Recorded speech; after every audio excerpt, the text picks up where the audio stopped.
Hi folks, Canadian Prepper here. I got some very important information I want to share with you today. I received an email from somebody who got some information which further corroborates everything we've been talking about for the last week. Now, I want to say that time is the most valuable commodity, and I appreciate you sharing yours with me. If you enjoy the video, please give it a like, and by all means, share the video to get the information out there. Now, this email I'm going to share with you is only anecdotal evidence.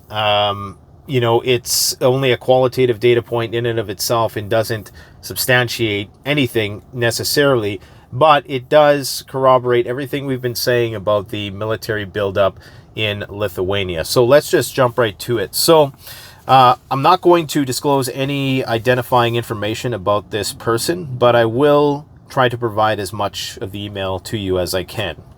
My name is such and such. I am a such and such who lives in such and such. I know that you usually get information from people who are in the military or law enforcement, but it's amazing the things that people will tell me while they're in my chair. I have confirmation from a patient whose name I can obviously not give due to confidentiality, that there are now Canadian military forces being sent to Lithuania. I have confirmation from another patient who is high up in the Canadian military that training in Lebanon has been canceled this summer, and that many people who were supposed to go to that training may be rerouted to Eastern Europe. My patient was high up in the Canadian military, was surprised when I knew the information that you shared in one of your previous videos about Kaliningrad. He was shocked that I would know that information and that it's freely available on the internet. I mean, we do live in the information age.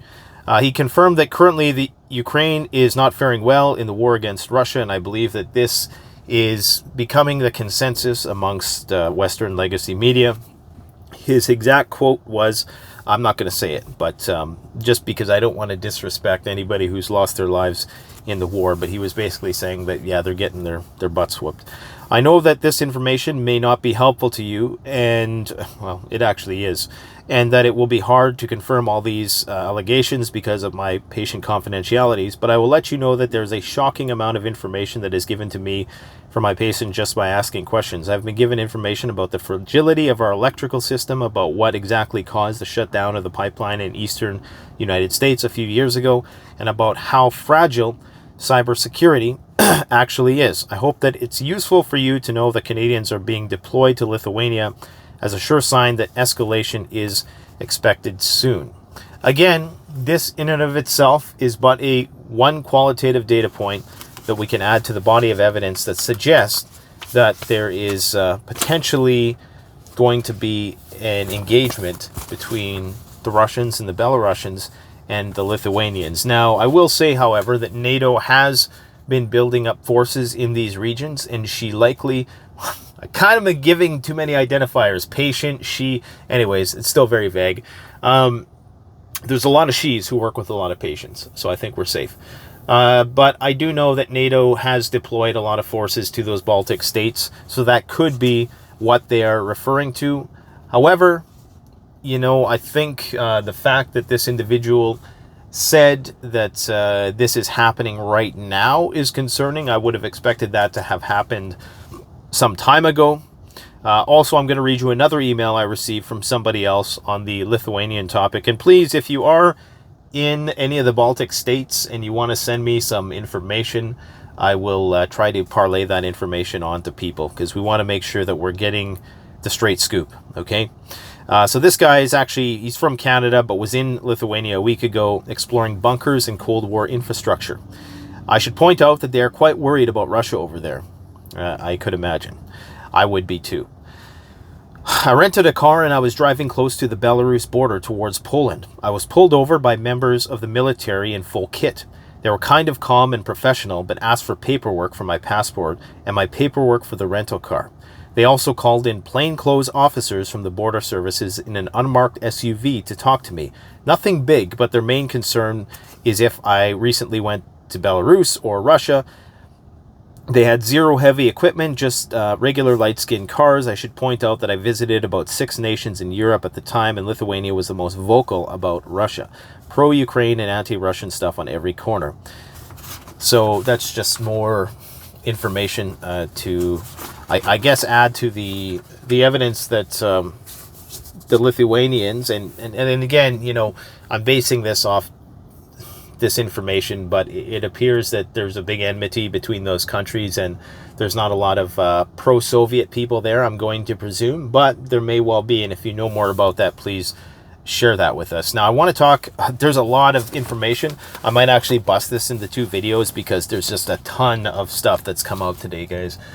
Okay, so on the topic of gold, I know I'm starting to sound like Peter Schiff, and I don't want to sound like that, but guys, I have a sneaking suspicion that the price of gold is about to skyrocket. I think that inflation is about to work its way into the gold market soon, just like it did post 2008, all the way to the run up to that bull run to 2012, where it rocketed up probably by 100%. I can't remember the exact amount, but it went up by a very wide margin. Now, a major European nation, Switzerland, has bought tons of Russian gold. Now, Switzerland imported gold from Russia in May for the first time since February. This move suggests that the industry's stance towards Russian precious metals may be softening. They ship more than 3 tons of gold. So I think the fact that they are going to Russia to acquire gold once again says something. It says that the gold rush is going to start soon. Nobody is talking about gold. Is the last thing on people's mind right now because people are still in the crypto craze. Bitcoin has bounced back a bit, and there are still planned mining operations for crypto, which is a good sign for Bitcoin. Even the Russians are going to be mining Bitcoin. So, you know, not all is lost on crypto, but the gold market is still many, many times larger. And, you know, if people start worried about nuclear war or another flare up in another country with Europe, gold is going to be what takes off. I mean, ultimately, the price of gold has to go up to mirror inflation, which hasn't been factored into the current price at all. And we know that is about to balloon soon. Okay, so let's just jump right in. If you want to get some gold, go to JM Bullion. I'll post a link in the description. Probably one of the most reputable dealers. That's where I'm going to be doing. We're going to be doing more gold and silver stuff in the future. And of course, silver is used in a lot of electronics, and due to the domestication of a lot of manufacturing processes, especially due with green energy, which in my opinion is still many, many years off, because as we're going to talk about, countries right now are just scrambling to get any kind of energy they can get their hands on, whether it be coal, nuclear, whatever. But in terms of making solar panels and other renewable energy devices, silver is going to be a very precious metal in that respect.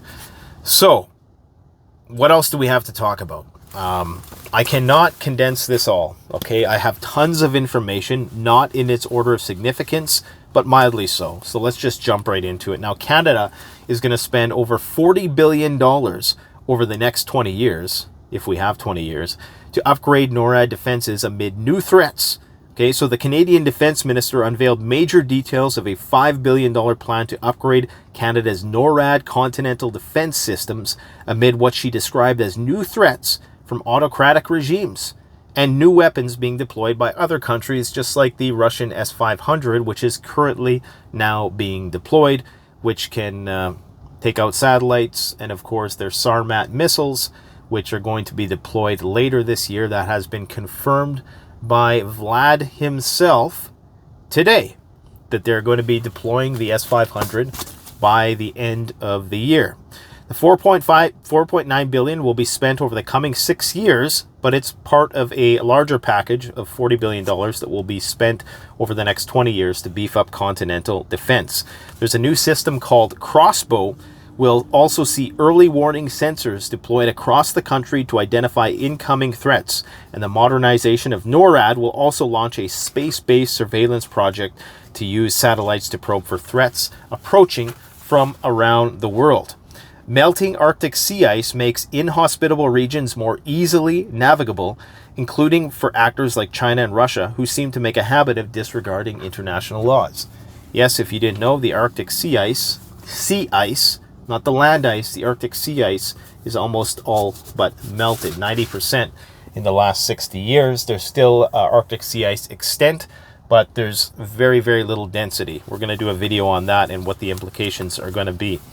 Anyways, So Putin has said that the Sarmat ballistic missile will be deployed by the end of 2022. One of these missiles can, I think, discharge around 50 megatons of nuclear warhead across 10 different warheads, including 50 decoys. Okay, so serious stuff. Basically unbeatable by anything. I mean, it's an end-of-the-world weapon. It is planned by the end of the year, the first such complex will be on combat duty, Putin told military graduates, referring to the Russian-developed ICBMs that are currently capable of carrying 10 nuclear warheads. It has a massive payload, extreme range, so it can circumvent the planet in the opposite direction to where NORAD's radars and missile defense systems are targeted. So it can basically go, through the South Pole instead of the North Pole. They have that much range, making it likely able to bypass radar and missile defense systems. And not good. Now, this is interesting. And for all you futurists out there, you'll like this one. There's a lot more stories that are important than this, so please stick with me. But I wanted to throw this one in there. If you're a fan of Elon Musk, Pentagon report details planned for assault Starship. So they want to use the ship that Elon Musk had created with SpaceX. What's it called again? The big one. It's not Falcon Heavy. It's the other one there. I can't remember what it's called. Anyways, they want to be able to use these ships to deploy troops anywhere in the world within an hour. Okay? Officially, Defense Department wanted the capability to move the equivalent of a C-17 payload, just under 80 tons, or a single M1 Abrams tank anywhere in the globe in an hour. A fleet of military starships could provide an alternative method for logistics delivery in the Pacific, or a collection of shelters, vehicles, construction equipment, or gear anywhere on the globe. Okay? And they're saying that this rocket-deployed rapid reaction force could be deployed within the next 5 to 10 years. So they're working with SpaceX to develop this. We talked already about the deployment of S-500 missile systems. Donald Trump claims that President Biden is leading us to World War III, conflict that would never have happened on his watch, so he says. But I have a sneaking suspicion that some war would have come, because a leader can only do so much to prevent war. The fact is that these tensions between East and West have been percolating under the surface for a long time, and it was only a matter of time before they emerged. This is not to say there's not corrupt hands perhaps stirring the pot a little bit, but I'm not entirely convinced of that. He called in April for a negotiated end to the conflict, stating that it doesn't make sense that Russia and Ukraine aren't sitting down and working out some kind of agreement. I suppose, unless there's a lot of history which requires a lot of untangling. Okay, it's just people always say that. Well, you should just be able to work it out. But it's like a couple that just can't make it work. You just can't make it work. You could make it work, but you can't make it work. Trump has since hammered Biden for sending tens of billions of dollars worth of military aid to Kiev, stating that stoking a conflict could lead to World War III. And I second that. It's interesting that in a time where people can barely rub two pennies together to get gasoline, we're sending all this money over there to just be thrown into a meat grinder. Russia will never trust the West again. I talked about this for a long time, that Russia ain't never coming back again. They're never coming back again. Okay, Kremlin spokesman Dmitry Peskov told NBC News in an hour-long interview that Russia would never trust the West again amid a historic severing of relations.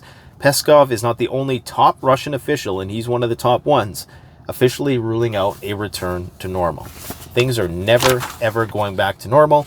Medvedev, the former president of Russia, had also wrote on social media, let them come or crawl and beg for it, and they should value it as an act of utmost generosity. And they're talking about the U.S. coming back to them for resources, and not only the U.S., I'm presuming Europe and Germany. But that said, he did leave the door open. He said if they come back and beg for it, we'll give them the gas and oil they need, perhaps.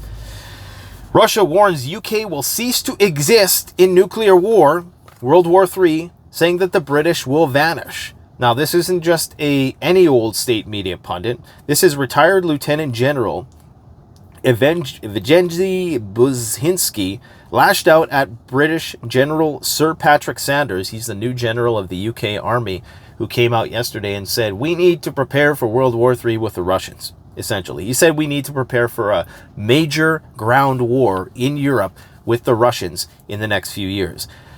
And this Russian retired general, in response to that, said that the island will vanish, so I have no idea where he or his descendants will live. The island, he's referring to the UK, which I wouldn't really call an island because it's way too big, but it's an island, I guess. The UK will physically cease to exist if the new standoff in Lithuania triggers a nuclear World War III, warned a retired Russian general and military expert. He told State TV that the West is playing with fire and blockading Russia, the Russian exclave of Kaliningrad, to prevent sanctioned goods reaching the territory via Lithuania. He lashed out at British General Patrick Sanders, who took command of the UK's forces this week with a rallying call to troops to prepare to fight and beat the Russians in World War III. And he says he doesn't understand that as a result of the Third World War, Britain would physically cease to exist. And this is what I don't get about Boris Johnson and his buddies talking about World War III. I mean, they are the most vulnerable. I mean, they would be done in 2 hours. UK would be wiped off the map. So what is it they're hoping for? It's like they're hoping for a protracted proxy war on mainland Europe, not in the UK, because and in that case I wouldn't be throwing around that kind of language, but hey, what do I know? Casus Belli. So the Kaliningrad situation is, in the Russians' view, a potential cause for a declaration of war. Okay, the move, we talked about this for the last couple days about Lithuania's blocking resources coming into Russia. Not all resources, around 50%, not the vital commodities like food and fuel, but things that could be used in a militaristic sense are going to be blockaded in line with EU sanctions. Okay, and the Russians view this as casus belli, which is a cause for war. Not only the goods sanctioned by Brussels were denied passage, among them are crude oil products, coal, metal, construction materials, advanced technology, glassware, and some foods and fertilizers, plus alcohol, according to the region's governor, Anton Alikhanov. The ban means that as much as 50% of goods will be blocked. Okay. It looks like democracy is prevailing in Ukraine, as Ukraine has banned the main opposition party. Ukraine authorities have banned the country's main opposition party and seized all of its assets. So, democracy is flourishing there with our tax dollars. That's great. Russian forces plan a renewed attack on Kharkiv, according to Zelensky. That's a major city of 1.5 million people. That's going to be a very bloody battle. This is an interesting story. 6 Belarusian soldiers tried to cross the border digging tunnels. And they don't really provide much information in this article. They just say that border guards in Poland were surprised to see Belarusian soldiers trying to cross a tunnel under a newly erected border fence. And then they make some references here to people illegally crossing the border, immigrants from a variety of different countries. Because if you guys recall, there was that issue between Belarus and Poland of immigrants on the border before this whole thing started. Remember, that story is non-existent anymore, but all the immigrants who were hiding in the woods. And I'm not really sure what came of that, but they're potentially making some connections to this. Or, you know, there was some Belarusian soldiers actually trying to sneak into Poland, perhaps. I don't know why they would need the tunnel, because it's a pretty sizable border, to do some sort of sabotage. Who knows? Or to prep them for a potential invasion, because there is apparently 7 battalions of troops along the southern border in Kiev, and apparently they're amassing troops now on the border of Lithuania and Belarus, but go and fact-check and cross-reference that, because I can't attest to the validity of the claim. Up to 7 Belarusian battalions concentrated near the Ukrainian border, each battalion comprising up to 4,000 personnel. And there are also Russian troops deployed in Belarus. He added that the Belarusian army has about 60,000 troops with the country's dictator. This is from Ukrainian news. Alexander Lukashenko wants to increase the number by another 20,000. Okay. Actually, sorry, correction there. The battalions, the amount of troops total of 4,000 on the border.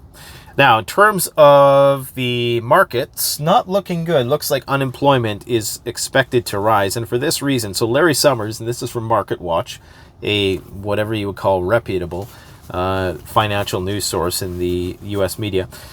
Larry Summers wants 10 million people to lose their jobs. I think they're kind of twisting it a bit with the sensationalist headline. But what he's saying is that there needs to be a surge in unemployment to curb inflation, because there is this sacrifice ratio that they call it, which is a link between unemployment and inflation. So in order to reduce inflation, you need people to buy less, right? You basically need,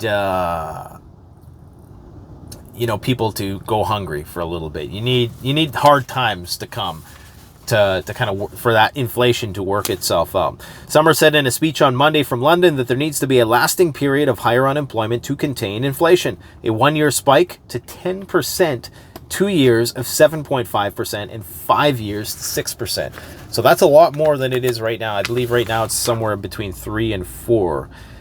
So not looking good. So you can expect that the recession is coming. It's pretty much the consensus at this point that we're in a recession. The Eurozone inflation hits another record high as food and energy prices continue to soar. And boy, are they going to soar this winter. I'm telling you guys, if you live in Europe, have a contingency plan to stay warm. Is it going to be an apocalyptic scenario where people are freezing in their homes? I don't think so. But it's probably, a lot of people are going to be priced out of the home heating market. So make sure you have a contingency plan in the form of insulating your home, having a warm room, having a propane heater, even though propane is likely going to be through the roof, getting a wood stove, some other way of keeping yourself warm. Might even want to look into solar heating. You can use the heat of the sun, although it does require a lot of construction, passive solar greenhouse, just pointing your construction, your build of your home in the direction of the sun, and backstopping it with good insulation is a way to preserve heat, conserve heat. Nationwide strike in Belgium, and there's strikes all over, I should say, that are happening right now because people want better wages to match inflation. But the problem is with that, if you think about it, if you have this inflation, you have this influx of the increase in the money supply, paying more people is not going to get rid of the inflation, right?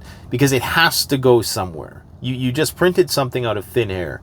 So simply increasing the wages of people is not going to solve the problem. Because what is that going to do? Think about it. You increase the money supply. And so the price of everything goes up. So then you just increase their wages. Guess what? Now people can still buy the same amount of stuff. So it's almost like nothing happened, right? Well, something did happen.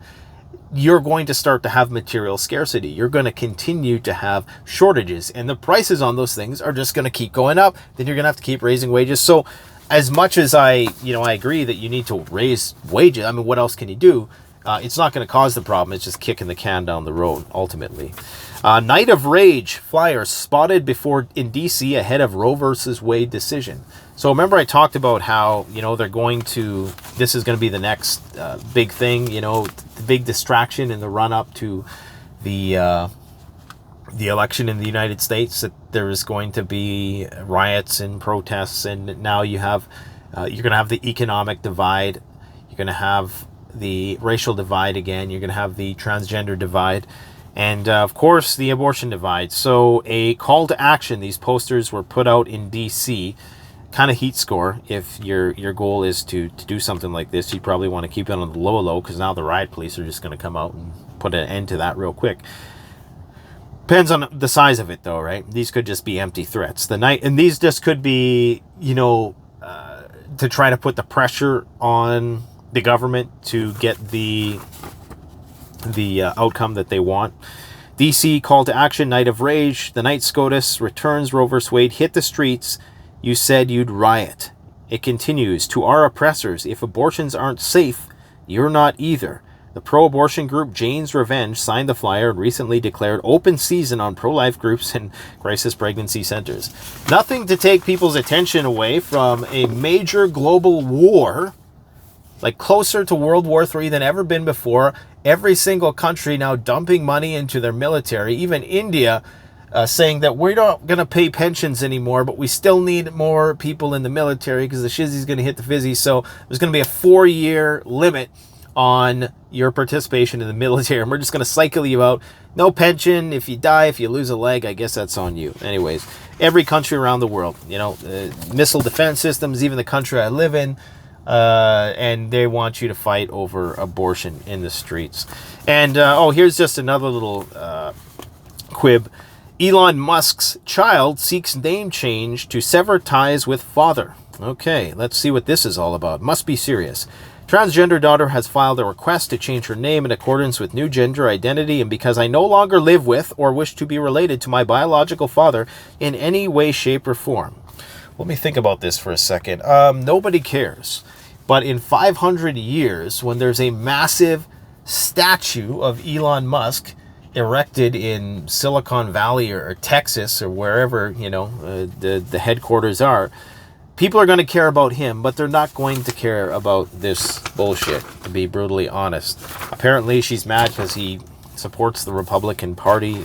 I don't know. I mean, it's just stupid. Nobody cares. Shortage of beer, popcorn, join the supply chain crisis. Manufacturers can't make enough glass in bottles and aluminum cans, so that trickles down to the ability to buy things like soda and beer. Beer drinkers in Germany are facing a shortage of bottles. What are they going to do? A lettuce shortage in Australia, tomato shortage in the UK, potato shortage. McDonald's had to halt sales of large-sized fries in several countries as supply chain snarls slowed shipments. What kind of sentence is that? Who wrote this crap? In Japan, shortages range from onions and salamis. Singapore's KFC restaurants replaced fries with waffle hash in Kenya. When KFC ran out of fries due to shipping delays, social media users called for a boycott of fast food chain for not using locally sourced potatoes. Anyways, farmers warn of a definite turkey shortage this Christmas in the UK. Droughts in Mexico. This is a major one. Major thing. If it's not drought, it's flooding, because not many people are going to like it when I say this, but the planet is heating up. I know, grand solar minimum, blah, blah, blah. I've looked at all the science related to that. I've looked at it all from every possible angle you can imagine. Solar forcing only accounts for a small portion of overall heating. Now, does that mean I agree with Klaus Schwab that I need to live in some tiny closet-sized domicile in the middle of a urban jungle? No, I don't agree with that. And I think the hypocrisy of all of these elites who say that we need to cut our carbon footprint, telling us that we need to live differently. But the fact is, the greenhouse effect is a real thing. I mean, it's a simple concept to understand. You go inside a greenhouse and it's hotter in there because, well, the greenhouse works a little differently. The greenhouse effect works a little differently, but essentially it's that carbon in the atmosphere traps heat. Okay, it traps heat, which creates more evaporation, which puts more moisture in the atmosphere, which creates more flooding and drought. So it basically takes a relatively an environment which is in a relative state of equilibrium, and it separates everything into extremes. So for example, for the last couple of years, we've been in a major drought here. This year, we just had flooding in our city. So it's just basically separating everything, okay? So things aren't out of balance anymore. Anyways, Mexico, there's historic water shortages. Taps across this working-class neighborhood in Sierra Ventana dried up over a week ago amidst a historic shortage that gripped the most important industrial city in Mexico. More than half of Mexico is currently facing moderate to severe drought conditions. In the sprawling metropolitan area of Monterrey, home to 5.3 million people, the drought and years below average rainfall have led to citywide water shortages. Protests and public anger are also growing against soda and beer companies whose federal concessions have allowed them to continue to extract water even as residents go without. With the hottest month ahead, the crisis is expected to continue. On the same note, we will burn anything to keep our people warm, says Czech official. This just goes back to what I've been saying, guys. The whole green thing, don't worry about it. You don't have to worry about the green agenda taking hold anytime soon, because people are just going to be burning whatever they can in order to survive when the reality sinks in this winter. Czech ambassador at large for energy security, Václav Bartuska, has promised his country will do everything in its power to generate heat and electricity if gas supplies run low this winter. We basically have a repeat of the 1973 oil shock. If there is a gas cut out this winter, we will burn anything and everything we can to keep our people warm and to make electricity. The bloc's goal will be to fill gas storage facilities with enough supplies in the run-up to the heating system, which just means that you're going to be buying Russian gas anyways and storing it. So I don't know what the difference is. Many decisions are made by people themselves. Do you think people will buy gas heaters at the moment? Probably not, he stated, adding that this country had recently seen a huge increase in the number of heat pumps and solar collectors installed in Czech Republic over the last few years. The transition will be hard and complicated, but we will win, and the winners will be green technologies. It will take some time. In 5 years from now, we will basically be asking why we burn natural gas to make electricity. 5 years? Are you serious? It's going to take decades to make things run on renewables. I mean, we're talking the year 2100, to be brutally honest, with all the stuff going on in the world. And just wait, when everything seems to go back to normal, there's going to be another virus that goes around the world or something like that. So I'm telling you guys, here's the thing. The elites are going to make money off any crisis. That doesn't negate the fact that the crisis is happening. These professors, these scientists who are in a windowless room in the farthest crevasse of academia, they're not the ones making the rules. They're the ones saying, hey, this is the science. The greenhouse effect is a thing. Solar forcing is not as substantial as the greenhouse effect. They're not the ones making money off this stuff. If anything, the $1 trillion petro industry is what's making money. They're the ones who have an extra few million around to circulate disinformation on the internet. Not these, lowly professors. And people are going to go back to, well, they said it was going to be an ice age in the 70s.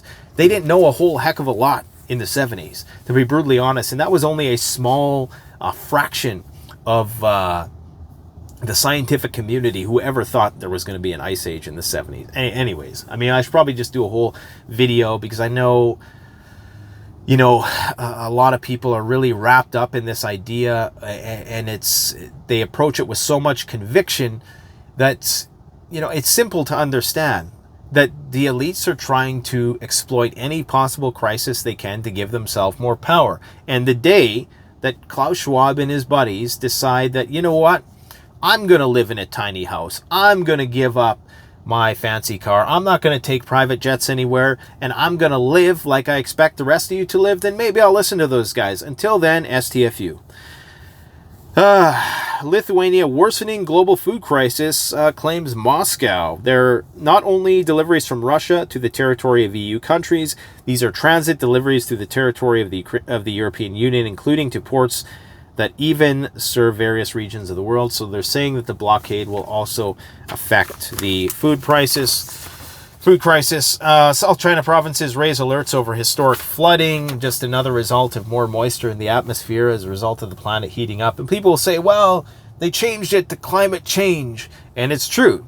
They did, because it makes perfect sense when you think about it from a scientific standpoint that average global temperatures are higher than average global temperatures are going to create extremes. You're going to see record snowfalls. You're going to see record cold snaps due to the jet stream, which is eroding.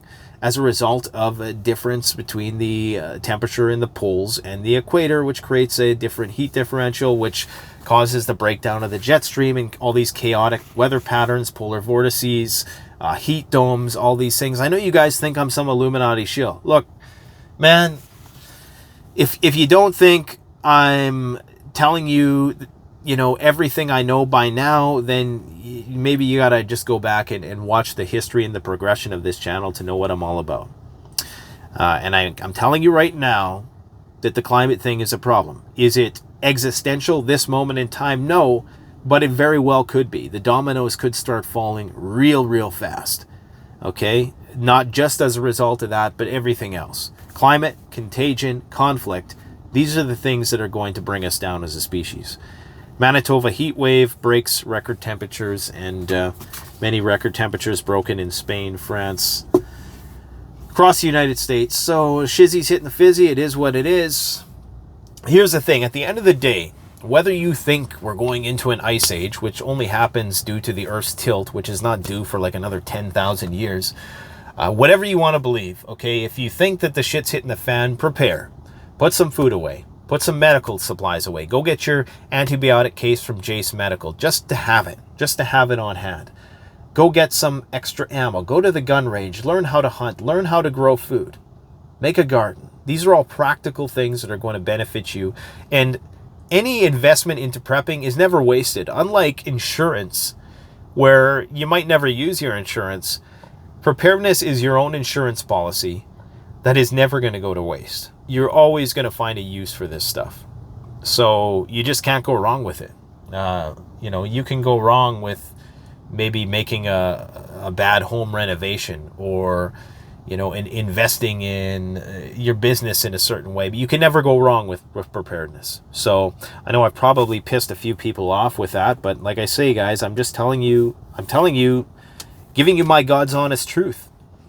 I mean, I've looked at the data. I mean, if you think that I'm missing something, I'm sorry, but you're wrong, because I've had this debate with hundreds of people. I've seen all the channels, I've seen all the skeptics, and while there's definitely some climate alarmism, I'm not going to discount that fact. The core thesis